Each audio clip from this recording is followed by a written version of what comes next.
Nous avons une séance qui est essentiellement consacrée au SRADET, qui sera l'essentiel du sujet de mon intervention liminaire, puisque nous sommes déjà rencontrés une première fois, retrouvés une première fois au Havre, vous vous souvenez, avec le Césaire, afin d'échanger sur ces projets de modification du schéma régional d'aménagement du territoire, schéma qui a été voté à l'unanimité par le Césaire jeudi dernier. Cette modification que notre région est la première à soumettre au vote de son Assemblée, je crois que les Bretons vont être juste après nous.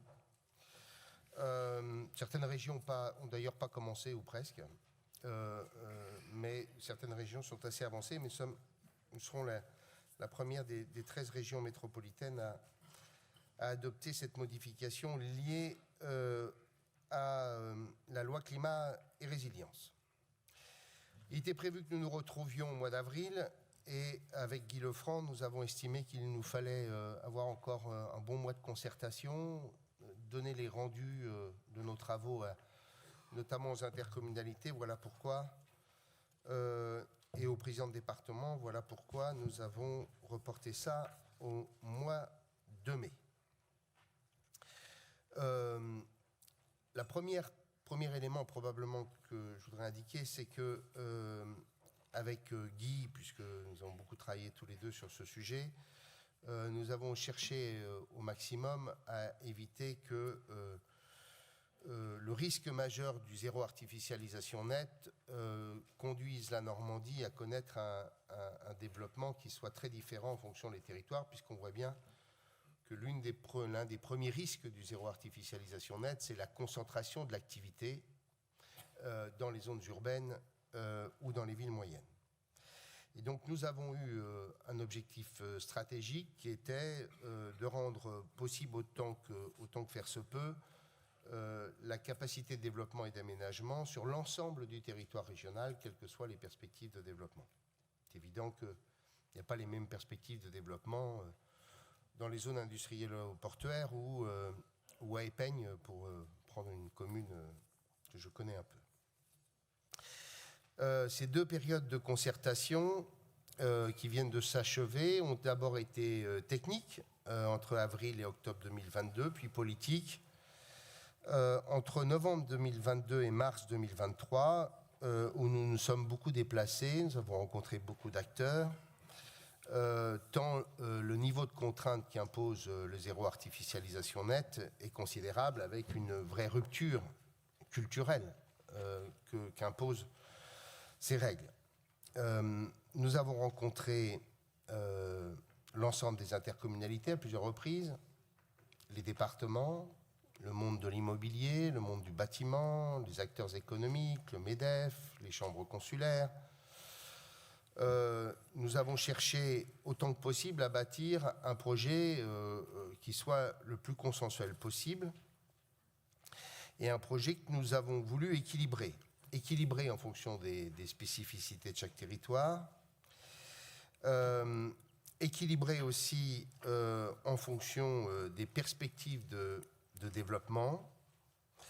Et surtout, ce que nous ne voulions pas, c'est qu'au bout du compte, nous soyons incapables de vous proposer ce texte aujourd'hui. La pire des solutions eût été, au bout du compte, comme certains d'ailleurs nous l'ont proposé, de refuser de mettre en œuvre le zéro artificialisation nette, ce qui aurait conduit la région à transférer le bébé au préfet de région. Et nous voulions démontrer que, souhaitant plus de responsabilités, nous étions capables de les assumer, quelle qu'en soit la difficulté.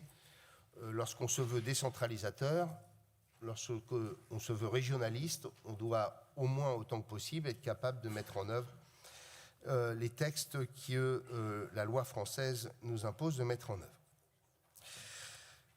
Alors ce texte, très clairement, et pour moi, je le dis parce que je pense qu'il faut commencer par ça, je pense qu'en effet, la préoccupation qui consiste à chercher à protéger nos espaces naturels et nos espaces agricoles est une préoccupation totalement légitime.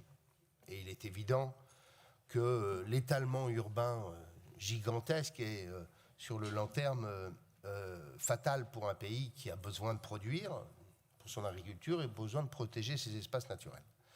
Mais très clairement, elle nous semble, à l'issue des travaux qu'on a pu mener, Dieu sait qu'on y a passé des centaines d'heures avec Guy Lefranc, ce texte nous semble absolument irréalisable et irréaliste à l'horizon de 20 ou 30 ans. Il ne faut pas se raconter d'histoire.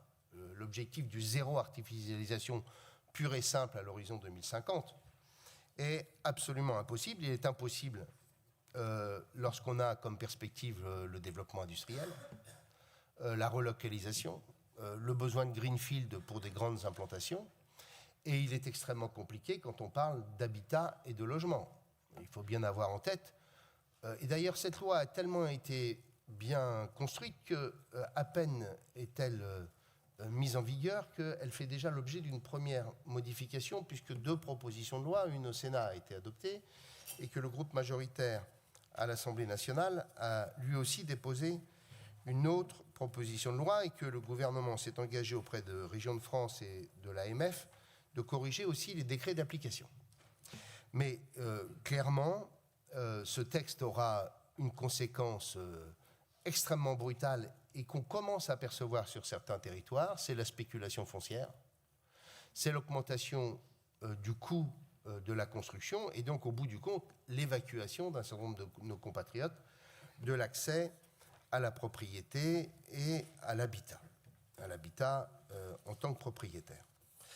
Et donc, cette concertation, nous l'avons bâtie avec les EPCI, avec quelques principes que je voudrais rappeler, même si Guy va rentrer dans le détail.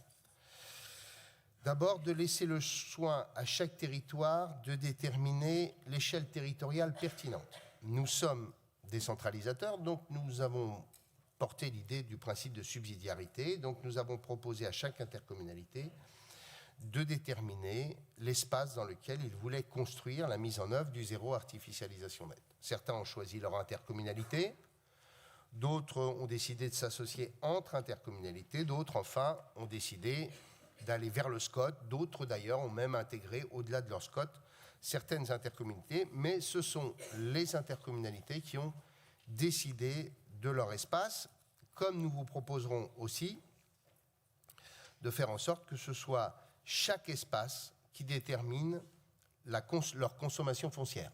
Nous aurions pu fixer des règles qui nous auraient amenés à dire, voilà, il faut 70% pour l'habitat, 20% pour le développement économique, tant pour les infrastructures. Nous avons, nous, considéré qu'il appartenait à chaque territoire, qui sont en vérité très différents dans leur perspective de développement, entre Caux-Vallée de Seine de Virginie Carollo et un territoire rural, il est évident que la répartition ne sera nécessairement pas la même. Et donc, nous laissons à chaque territoire le soin de répartir, nous leur laissons la liberté entre consommation, dans leur construction de leur consommation. Par ailleurs, pour éviter de trop stigmatiser certains territoires ou pour rendre quasi impossible leur perspective de développement, nous avons décidé d'inscrire la réduction de la consommation dans ce que j'ai souvent appelé un serpent monétaire, pour ceux qui sont les plus anciens, qui se souviennent du serpent monétaire de l'écu. Et donc, en clair, la variation se situe entre moins 42 et moins 62%.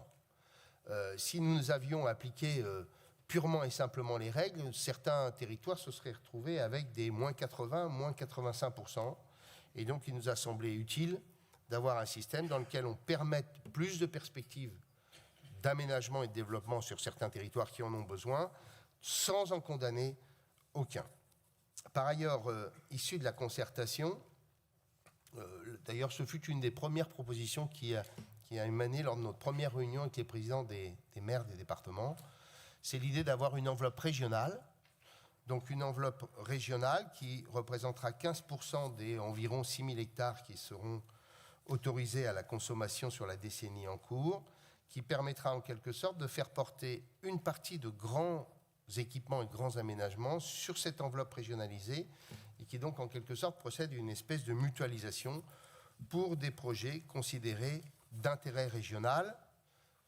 Cette enveloppe régionale sera appelée à hauteur de 70% de la consommation, 30% restant sur impacter sur le droit à consommation du territoire. Pour prendre un exemple simple, le CIRAL est un projet d'intérêt régional sans aucun doute. 70% de la consommation liée au CIRAL sera donc affectée à cette enveloppe régionale. 30%, puisqu'il y aura des conséquences sur le développement local, sera affectée à l'enveloppe accordée au territoire en question. Il y a bien entendu pour nous aussi l'intégration de la problématique du recul du trait de côte qui impose d'artificialiser indirectement, puisque ça veut dire qu'il y a un certain nombre d'équipements, Jean-François Bloch sait de quoi on parle, qui doivent être relocalisés. En vérité, après avoir interrogé la totalité des intercommunalités, très peu de projets seront suffisamment matures avant 2030, mais très clairement, il nous faut commencer à ouvrir la possibilité pour ces territoires de faire jouer la solidarité régionale sur les mêmes principes que j'ai évoqués. Il reste bien sûr un sujet qui doit faire l'objet d'un vote, je crois, en CMP, en commission mixte paritaire, le 7 mai, ou je ne sais plus quand, enfin début mai, c'est cette semaine, me dit le directeur général, sur la question des centrales nucléaires, où le texte qui était sorti du Sénat nous allait bien, le texte qui est sorti de l'Assemblée nationale nous va moins bien, il va moins bien aussi à EDF. Et donc l'idée, c'est d'avoir une disposition dans ce texte qui permette de considérer que la totalité des équipements liés à la construction d'une centrale nucléaire puisse être affectés à une enveloppe nationale. Le meilleur des cas serait, non pas d'ailleurs que ce soit dans une enveloppe nationale, mais compte tenu du caractère totalement stratégique des centrales nucléaires, que ça sorte complètement du zéro artificialisation nette. Mais il ne faut pas que, si au bout du compte, l'arbitrage nous amène à ce que les centrales nucléaires soient dans cette enveloppe nationale, il faut que ce soit la centrale et tous les équipements autour de la centrale, puisque globalement, quand on prend l'exemple de Penly, il y a environ 200 hectares qui sont nécessaires en dehors de la centrale, que sont l'habitat, les infrastructures, les parkings, les investissements de RTE pour le réseau électrique, etc. etc. Donc, voilà comment nous avons essayé de bâtir cette histoire-là, en ayant en tête que nous avons clairement un texte qui s'est voulu le plus équilibré possible. Je vous rappelle que le compteur marche déjà, c'est-à-dire que toutes les artificialisations depuis 2021 seront intégrées dans les droits à consommation qui sont accordés à chaque intercommunalité. Et on sait que pour certains territoires, comme par exemple l'agglomération caennaise, le maire de Caen estime que à peu près la totalité des surfaces artificialisables sont d'ores et déjà consommées sur la période 2021-2030. Et donc, il y aura, à travers ce dispositif et ce texte, la nécessité aussi de bâtir une politique extrêmement vigoureuse sur deux sujets sur lesquels nous sommes en train de travailler. La première qui est celle de renforcer encore la politique que nous menons avec le PFN sur le réaménagement des friches industrielles, mais ne nous faisons pas d'illusions, toutes les friches industrielles ne peuvent pas être transformées en terrain pour de l'habitat ou de l'activité industrielle. On le sait bien quand on est élu local, il y a des friches qui désormais sont absolument inemployables. Et deuxième sujet majeur, c'est bien entendu la politique du logement, où nous allons transformer notre politique du logement. J'ai évoqué ce sujet avec le préfet de région, qui mène un travail approfondi avec l'ensemble des services de l'État. J'ai proposé cela aussi aux présidents de département qui ont en général eux aussi des politiques en faveur de l'habitat, pour que nous puissions avoir une vraie politique de requalification, de reconstruction en quelque sorte d'une partie de nos logements, et notamment de nos logements collectifs.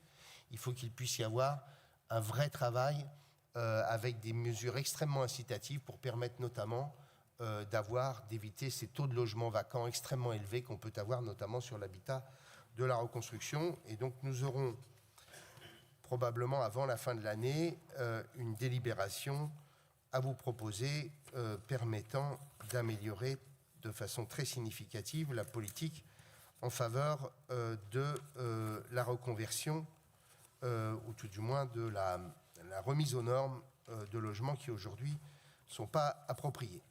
Au-delà de ce sujet, nous aurons d'autres points durant cette plénière. Le premier, c'est notre politique en faveur du cinéma qui méritait d'être corrigée. Patrick Gaumont évoquera la question. Mais d'une part, nous allons augmenter l'enveloppe accordée à l'accueil de productions cinématographiques. Et d'autre part, surtout, nous allons faire en sorte qu'autant que possible, cette politique s'adresse notamment aux séries, puisque, comme vous le savez, des centaines de millions d'euros sont investis chaque année aujourd'hui, notamment par les plateformes, pour cette nouvelle forme de cinéma. Et nous allons faire en sorte, autant que possible aussi, que nous puissions nous adresser plus souvent aux productions de qualité grand public. Nous avons eu en exemple, il y a peu de temps, un très beau succès, puisque c'est un des meilleurs scores de l'année, qui a été le film réalisé par un Manchois que vous connaissez probablement, Maxime Delaunay, avec le film Tempête, qui a été, je crois, une campagne d'attractivité nettement plus forte que tout ce qu'on pourrait faire compte tenu de la beauté des images, où nous pourrons le voir bientôt avec le deuxième opus des Trois Mousquetaires qui sortira sur nos écrans et qui lui aussi a été tourné en Normandie. Je signale aussi aujourd'hui la délibération qui permet de financer les principaux événements autour du 80e anniversaire du débarquement, où la région consacrera 1,5 million d'euros, à la fois sur des projets régionaux, mais aussi sur des projets portés par les collectivités locales et par le bloc communal. Un appel à manifestation d'intérêt a d'ailleurs été adressé dernièrement. Je rappelle que le tourisme de mémoire est une filière hautement stratégique pour le tourisme normand. C'est 94 sites, 44 musées, 21 sites mémoriaux et malheureusement 29 cimetières. C'est 5 millions de visiteurs par an.